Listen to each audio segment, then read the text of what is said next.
আল্লাহ তাআলা বাঁচার জন্য ফর্মুলা বাতিয়ে দিয়েছেন, কুল্লিল মুমিনিনা ইয়াগুদ্দু মিন আবসারিহিম। হে রাসূল, আপনি ঈমানদার পুরুষদেরকে বলে দিন চোখ যেন সংযত করে।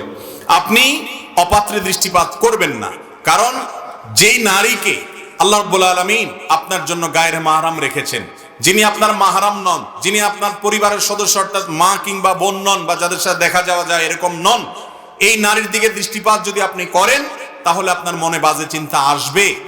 এখন না আসুক পরে আসবে, আজ না আসুক কাল আসবে, আসবেই।